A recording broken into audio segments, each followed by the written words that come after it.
Bubbles come in all shapes and sizes.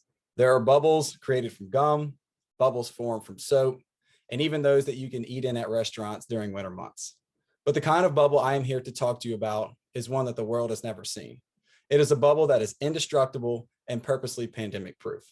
This kind of bubble allows sport, particularly the game of basketball, to continue to function at a high level without any stoppage, ultimately making the world go round with on-court competitiveness and worldwide fan involvement. In early 2020, the United States was affected by a virus unlike no other in human history, COVID-19. The world and its matrix within was not prepared, and for a while, it felt as if everything was coming to an end. Human mankind had to become quick on its feet and adjust as fast as possible. From my point of view, we had just landed in Nashville, Tennessee for the SEC men's basketball tournament. The night of March 11th, I was sitting in Bridgestone Arena watching Arkansas and Vanderbilt play. During the game, I received an ESPN alert stating that Rudy Gobert of the Utah Jazz had tested positive for coronavirus and that the game was being canceled. Less than 24 hours later, the entire college basketball season was canceled. We waited all day to fly back home, and just like that, the season was over with no plan to return. It's been a year and some change since March Madness was canceled, and not only has the world changed operationally, but the art of sport has been dynamically altered in the way that it is presented and marketed. This webinar will focus less about the virus and more about powerful sports marketing strategies for collegiate basketball in a controlled environment. Before diving into a proposed blueprint, some groundwork must be discussed. From July to October 2020, the NBA pulled off what seemed to be magical: the Disney bubble in Orlando, Florida. 22 teams participated in 172 games over a span of 3.5 months without a single infection throughout the entire process. After discussing with my friends, Jake Fox, basketball operations assistant for the Portland Trail Blazers, who was in the bubble for 22 days, and Daniel Roy, who worked for the NBA during the entire bubble and now works as a coordinator of basketball operations for the Charlotte Hornets. We collaborated on the logistics of the bubble and takeaways that can be applied to the future of college and pro basketball if another pandemic emerges. Undeniably, the bubble was a concentrated, safe, and competitive environment that most closely resembled overnight basketball camps or AAU tournaments. By design, it was all basketball all the time, with the shortened season leading directly into 8 seeding games and then the playoffs. The NBA knew it needed to bring players who had spent time away from the court and their teams back into high-level hoops quickly. As a result, the bubble, which the NBA preferred to call campus, operated as a totally new environment, but one that's rooted with familiarity to these players and coaches. The campus worked efficiently because it reduced the needs and worries of players as much as possible. The Disney hotels and staff provided amenities such as pools, fishing, pickleball, tennis, running trails, bikes, player lounges, and other ways for the players to take their minds off of basketball. Similarly to college basketball road games, there were team meals, snacks, drinks, and any nutritional needs filled. Furthermore, almost identical to college basketball's Battle for Atlantis in the Bahamas and the TBT basketball tournament, hotel ballrooms were constructed into practice courts for easy use. The NBA bubble was essentially a utopia cruise ship on land. After being inside the March Madness moving bubble in Indianapolis, where those within could not leave the hotel for anything other than practice or games, it is understood why such amenities were offered to the NBA teams and company for just the sake of staying sane. Each morning in Disney, every player was required to take their temperature with a smart thermometer in his mouth, place his finger in a smart pulse oximeter, and complete an online health questionnaire. The routine may have been slightly annoying, but it only took a few minutes, and it was for the greater good of preventing a bubble burst. Both devices were wirelessly connected to apps that tracked the data and showed deviations that suggested a player was getting sick. Disney went as far as recreating their magic bands with a health screening edition as well. As shown, these bands were branded with team logos alongside a Disney logo. Everyone in the bubble wore their personalized magic bands, which also acted as their room key, location tracker, and form of payment.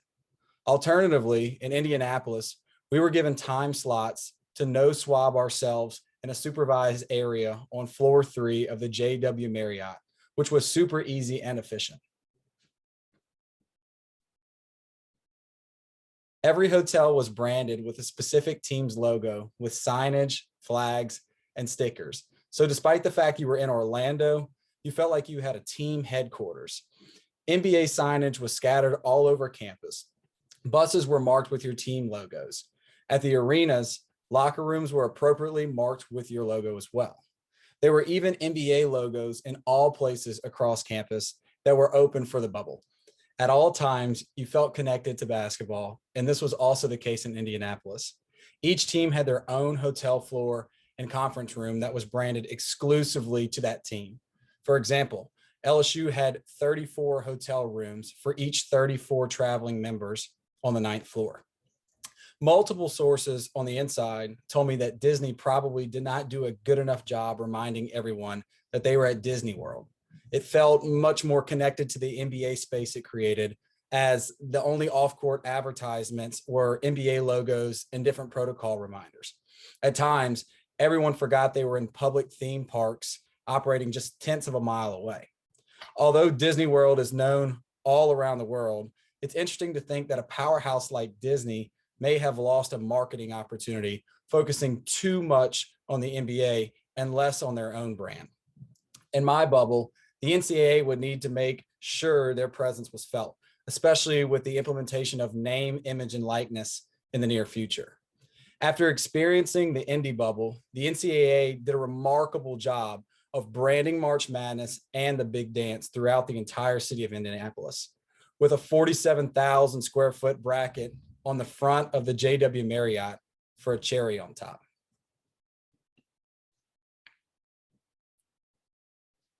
With regard to the NBA bubble being marketed to the rest of the world, the players did the job for the NBA. Twitter and Instagram accounts, NBA Bubble Life, were created to compile social media pictures and stories from inside the bubble. These drew massive audiences because fans were so curious about what was going on in the bubble and what their favorite players were up to. Beyond that, people enjoyed seeing the daily interaction between NBA players and staff from every team. This concept actually hurt the NCAA when the women's March Madness weight room was exposed and compared to the men's, starting an inequality uproar. It's just a reminder that not all marketing is positive and must be thought out thoroughly. For the NCAA, these athletes play an essential role for writing the narrative of the event, and the event host must do everything possible to keep the players satisfied. No, the event doesn't have to be perfect, just fair and the best it can possibly be. One of the biggest hits in the NBA bubble was Jimmy Butler. Jimmy was a guy that the public thought to be a selfish and dramatic teammate, but in reality, his persona and true colors were quite the opposite. The bubble made basketball fans around the world understand the true Jimmy Butler, a guy that will go to war with his teammates and leads not only vocally, but by example. Within a matter of 100 days in the bubble, Butler flipped the script of the media's convincing ways and allowed his own personal branding to shed light. He even went as far as selling $20 cups of coffee through his Big Face Coffee company. Despite being a little mysterious and hard to understand, Big Face Coffee was such a genius way to deploy Butler's entrepreneurial adventure. The PR and advertising opportunities that grew from the bubble are priceless and are a great example of the bubble effect. Through the NBA bubble, we see a glimpse of what college basketball will entail once name, image, and likeness comes into play. Not only will players at the professional level be able to profit off their own name, but college athletes as well. The future is bright for players' personal branding at the collegiate level with regards to name, image, and likeness, but that is a topic for a different time. Back in the bubble, the NBA only had to market the games and the fact that the NBA was back. The players drove the actual bubble marketing. We saw this with Philadelphia 76ers, Matisse Thybulle, and his vlogs. Players engaged their audiences with Instagram stories and Instagram Live. The NBA could have tried to coordinate additional behind-the-scenes opportunities for players, but ultimately the players wanted their peace and quiet. Most teams traveled with their own social media person, so every team represented its own brand internally. The Trailblazers brought their social media specialist and vice president of communications. They were in charge of filming practice, taking photos, capturing team moments on and off the court, promoting content in game, running all social media platforms, as well as media access to players and the team, which mostly operated via Zoom. These two members worked in conjunction with another media member who was in Portland, Oregon, coordinating local media. The NBA, ESPN, and TNT all provided their own social media people to generate and drive content on social media platforms. There was even further collaboration with individual NBA social media teams for high-level content. For example, one of the NBA social media members interviewed a team's equipment guy for a behind-the-scenes look at the laundry facility and the operational side of things. The shift of focus to more behind-the-scenes content as opposed to players, coaches, not only gives fans a different perspective of the operation, but shortens players and coaches' time with the media and allows them to do what they do best, play and coach basketball. It is well known that the NBA bubble was such a physically and temporally demanding atmosphere that the players didn't want to be forced to do more than they actually had to do. Even LeBron James stated that he started shaking thinking about 96 straight nights in that place. For me personally, I was in Indianapolis for 8 days and was having a tough time with the new way of living, so I cannot imagine being contained for weeks on end. This is why I know a strategically balanced content approach will alleviate pain points for all parties while also giving fans a one-of-a-kind experience. Most NBA teams chose to provide as little media access as possible outside of their own social media team. Players and staff worked willingly with the media for Zoom press conferences, and additionally for stories such as the human interest piece about CJ McCollum's wine debut. With that said, national media only had access to players at selected practices, the arenas, and if given special permission. In my bubble, there will be more national media coverage that will be a supplementary advocate for the games taking place. Like that of the players' Instagram lives and stories, but with a more organic approach, I believe that podcast content could have been tapped into more as well. JJ Redick specifically did a good job of engaging other NBA players into his podcasts.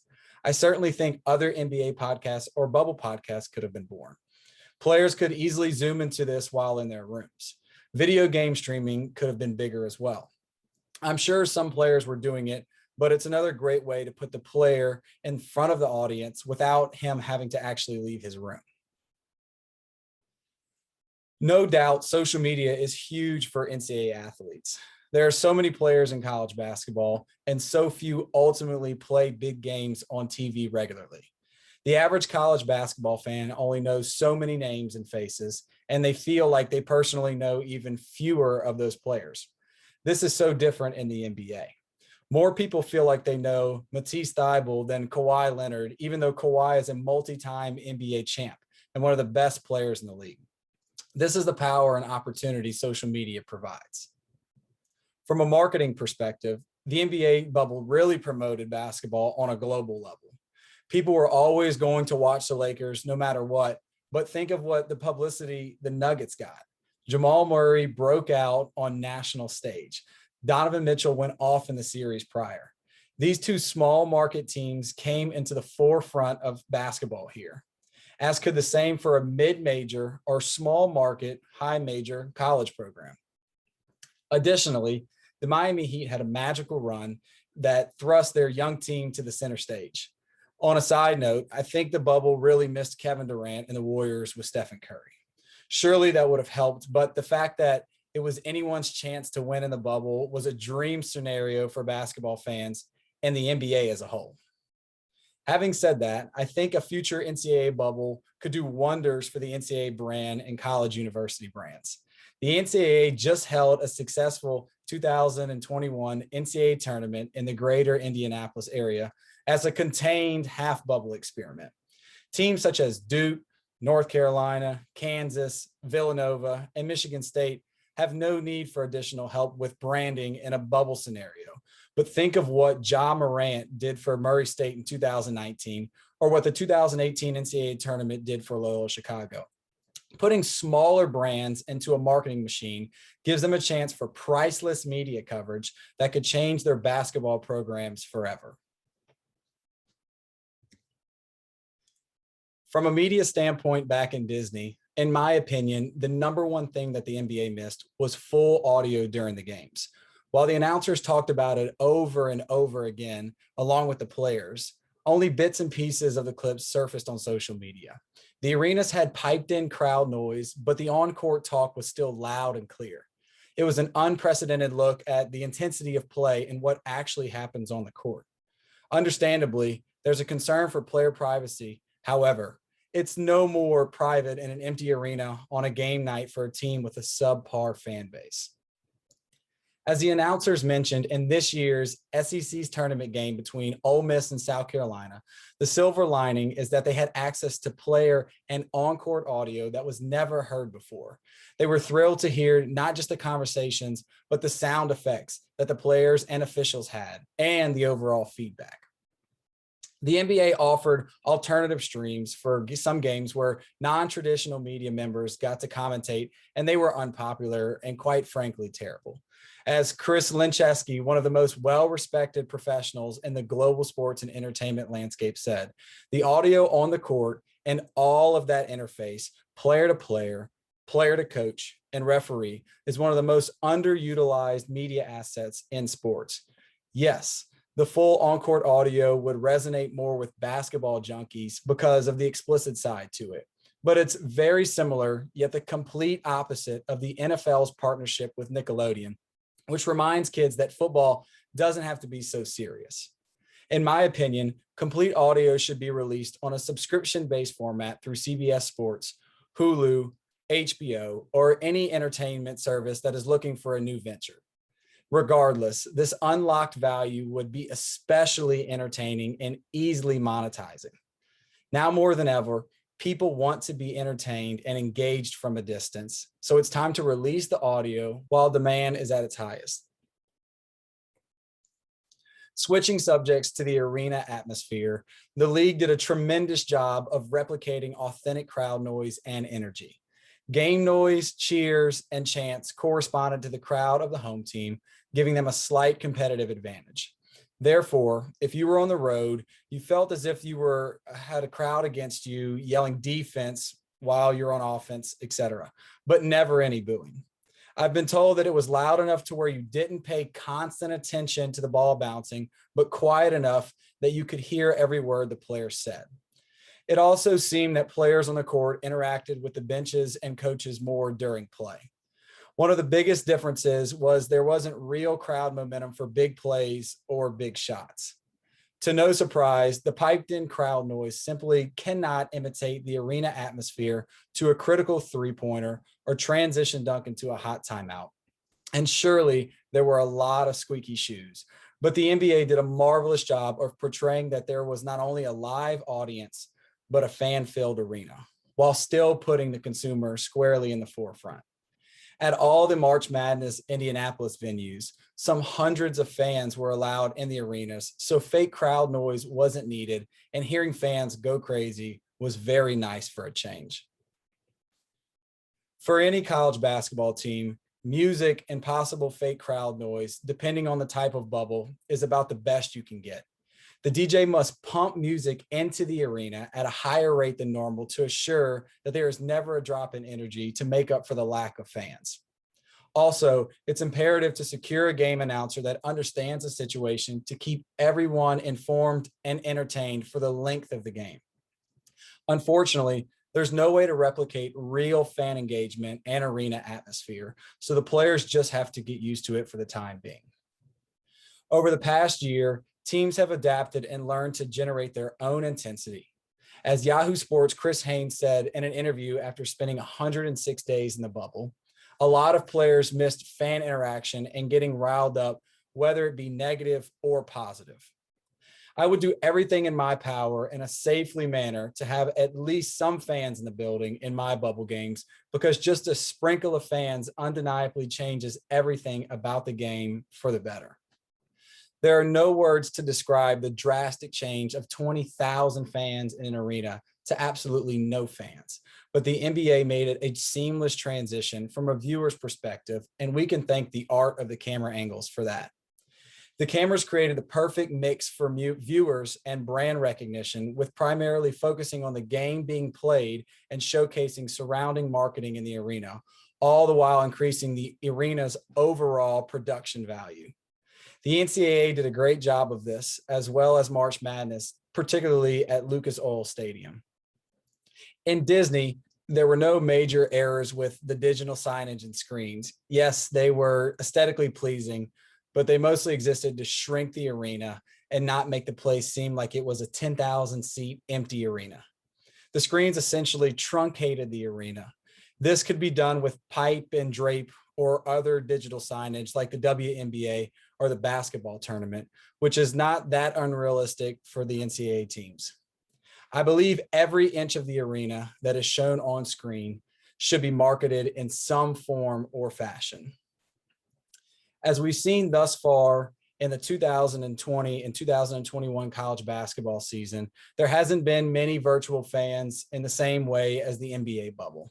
But this is mostly due to the fact that arenas have allowed up to 25% fan capacity. Without a doubt, these sideline screens provided a nice aesthetic atmosphere, but they didn't really affect the game at all, as there was no audio component to them, just a visual effect.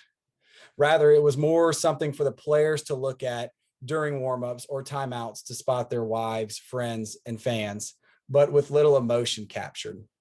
The digital signage to pull this off is not worth the cost for an NCAA team, but tarps with advertisements should certainly be incorporated as they were at the Indianapolis bubble sites.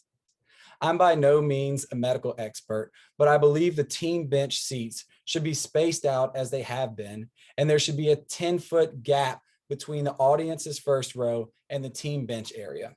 This 10-foot wide ring around the arena allows for, most importantly, safety and a blank canvas for any marketing guru. The winner of marketing in the NBA bubble was Michelob Ultra. From digital signage to their Twitter hashtag Ultra Courtside, Michelob didn't just survive through the times of uncertainty. Better yet, the company thrived. Obviously, college universities had more time to plan for marketing tactics, but it is very clear which organizations took full advantage of the space. As seen here, TCU, Michigan, West Virginia, and Alabama are just a few examples of high major basketball teams with poor interior marketing. The sidelines and behind the goals consist of only spaced out benches with players and coaches and are completely wasted spaces for marketing. On the flip side, NBA teams such as the Wizards, Hawks, Hornets, and Spurs made the most of their marketing content. Gatorade has done an exceptional job with bench marketing for college and professional teams, and Powerade picked it up during the NCAA tournament. Whether it be drapes, video boards, or a mix of both, the signage placement is extremely effective and easy on the eye. One might say, well, NBA teams have more money, so they're able to pull off such signage and such marketing. But here we see Auburn sidelines filled with advertisement in a successful manner. Ole Miss also has a clean look, but the picture that I took in the top right doesn't represent what is seen on television because of poor camera placement in the arena. Lastly, the bottom two pictures show the Warriors Dub Hub, which is an interactive virtual fan experience that puts fans at center court during the live TV broadcast. The Golden State Warriors are the perfect marketing and fan engagement mix, but there are plenty of arena marketing strategies that are practical and powerful that can turn an almost empty arena into a production extravaganza. Additionally, local broadcasts could display local sponsors on the court digitally during the NBA bubble games.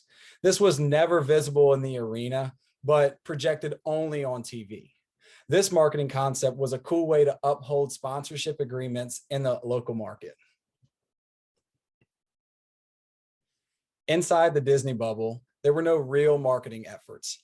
Clorox was the most prominent because they supplied the disinfecting wipes that were everywhere. It was very apparent that they struck a deal with the NBA for the bubble.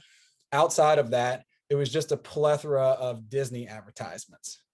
I strongly believe that there were two epic marketing opportunities missed within both bubbles: marketing on mask and Zoom press conference marketing. Most people with boots on the ground in Disney wore a mask with the NBA all over logo, or a specific team mask that collaborated with Stance, the league's official sock sponsorship. We also saw this in the indie bubble with March Madness mask, as there were no shortage of them. For example, I still have about 100 plus unworn masks. But since the end of 2019, companies around the globe have done everything in their power to profit as much as possible off masks. In the future, with everyone required to wear a mask, a company must be ready to strike a deal with a college or professional team to have their logo advertised on face mask. I also think that short commercial ads could have been integrated throughout Zoom press conferences with coaches and players, like YouTube does with their premium videos. Just like the NBA or WNBA implemented ad patches on jerseys for the 2017 and 18 season, the NCAA should allow college basketball teams to adopt the same approach. It's widely preached that the NCAA is structured towards the players, but at the end of the day, it all boils down to money. There is no better time to restructure the entire marketing aspect of college basketball. I do believe that college and professional basketball teams must stay unique to themselves from a logistics standpoint, but the NBA and WNBA have done a spectacular job of marketing in untapped spaces. Allowing ad patches on college basketball jerseys allows everyone to eat. We need to follow Adam Silver's lead. Throughout the Disney bubble, various sponsors attempted to mail things to players, but it wasn't very successful. Players simply wouldn't claim or open packages from random sponsors. On the flip side, one of the biggest and most successful sponsorship deals were the shoe brands. Nike, Adidas, and Puma would ship new shoes to their sponsored athletes in the bubble. These brands wanted the guys debuting shoes and promoting new shoe concepts and colorways. This isn't any different than during the season, but it was a notable success in the bubble and could be a massive opportunity for college basketball in the coming years. Through the visibility lens, smaller market teams can extremely benefit from midday games. Of course, most players would rather play in the evening, but if there were no or limited in-arena fans, then the conditions are the same regardless of the time of day. College basketball already shows a glimpse of this at the beginning of each season with the 24-hour marathon of hoops. As we know, March Madness is one of the most watched sporting events each year, and the consumer loves the setup of constant games throughout the day. This strategy gets people to tune in randomly to Stony Brook or whomever is playing at 9 a.m. on a Thursday. What better way to not only serve the consumer, but increase brand exposure for small market teams and companies? Most people would always rather put on a random game than SportsCenter, so why not capture that audience at all times of the day? Another factor that could slingshot viewership is legalizing sports betting for the entire country, but that is a conversation for another day. Whether it be one big bubble or multiple bubbles and the assumption of zero or limited fans, the hosting city or cities could also benefit indirectly. Unfortunately, the local economy wouldn't benefit much if there were no fans allowed and no influx of traveling fans. But the exposure for the cities and bubble venues could certainly be a hit for residents and visitors alike. The bottom line is that the bubble needs to simulate March Madness as much as possible. A large portion of basketball fans and NBA fans don't tune into college basketball until the NCAA tournament, so it's essential to capture that audience early and often with real-time content. Economically, a canceled 2019 and 20 March Madness affected all aspects of basketball in the worst way. In the tournament's absence, universities, conferences, and hosting cities lost millions of dollars, while the NCAA lost hundreds of millions and the gambling sector lost billions. College and professional basketball couldn't afford another blow like last year. The new normal of protocols may never be the normal that we want, but Washington Wizards' Bradley Beal said it best. Although it's a lot, this is what we agreed to do. The NCAA unquestionably took that approach with its plan for this year's March Madness. The NCAA's moving like bubble approach for the big dance in the basketball love in Indiana worked out pretty dang well for being the first of its kind. Unlike the NBA's 22 bubble teams, the NCAA's controlled environment had 68 teams play 67 games spread across 6 arenas in Indiana, all in 3 weeks. As shown on the left, every tournament team was housed at one of these 4 hotels that connected to the convention center via skywalks. The convention center had multiple courts to practice on and extra storage rooms for each team in case the meeting room's drink stash was running low or they wanted to meet in a different area. Each team had an entire hotel floor dedicated to them, and each of the 34 traveling party members had their own room. Along with that, every school was assigned a hotel meeting room that was predominantly used for eating meals, watching film, study hall for the student athletes, and storing team equipment. When I traveled with LSU, we were based on floor 9 of the JW Marriott, and our meeting room was stationed between Loyola Chicago and West Virginia on floor 3. When we arrived in Indy on Monday afternoon after a 5-hour bus ride from Nashville, we met our hotel ambassador, who was our point of contact for our entire stay, unloaded our 3 buses, got COVID testing inside the hotel on floor 3, and loaded our meeting room with our travel equipment. We immediately reported to our rooms and were not allowed to leave until we tested negative twice within a 24-hour span, and we were issued our credentials. Our next 5 meals were delivered to our rooms by our ambassador until he confirmed that we were good to leave our rooms later that Tuesday night. Even after quarantining, we were only allowed to leave the hotel for 1 practice and games, of course. These bus rides were always police escorted to the arenas. We could also schedule yard time, which allowed us to roam freely from 7 to 10 a.m. on the neighboring minor league baseball park, Victory Field. All of these logistics were done through Teamworks, a smartphone app platform designed to make scheduling and communication easier for athletic teams. As seen on the right, this Teamworks screenshot shows a typical day for an LSU member while in Indianapolis. Yes, the bubble was sometimes a pain logistically and maybe wasn't the most fun as a normal March Madness with the freedom and fans, but it worked and people all over the world tuned in to watch, and that's what really matters. Undoubtedly, the NBA and NCAA proved that a bubble is not only possible, but can be widely successful no matter the circumstances at hand. Both were a huge success and will go down as some of the most memorable moments in sports history. Prohibited traveling, instant body treatment, and a semi-neutral playing field created the highest level of basketball ever seen. For the NBA, everyone was safe and the Lakers won. What more could the NBA ask for? For the NCAA, only 15 of 28,300 COVID-19 tests came back positive. Gonzaga and UCLA put on a show in the Final Four, and ultimately, the 2 best teams over the past 2 seasons battled each other in the championship. I'd say that's a massive victory. As NCAA Senior Vice President of Basketball, Dan Gavin said, in conclusion of March Madness, we are deeply appreciative for the entire Indianapolis community and how we were able to come together in a way that hopefully gives hope to all of us that we are coming out of this pandemic finally. I've analyzed the mechanics of both bubbles from outside in and inside out and devised a blueprint that can work logistically with an extreme focus on marketing strategies for all parties at the college level. I have taken pieces from each bubble masterpiece and collaborated with my own thoughts to show that if a bubble is ever needed again, I can certainly make that happen. Thank you.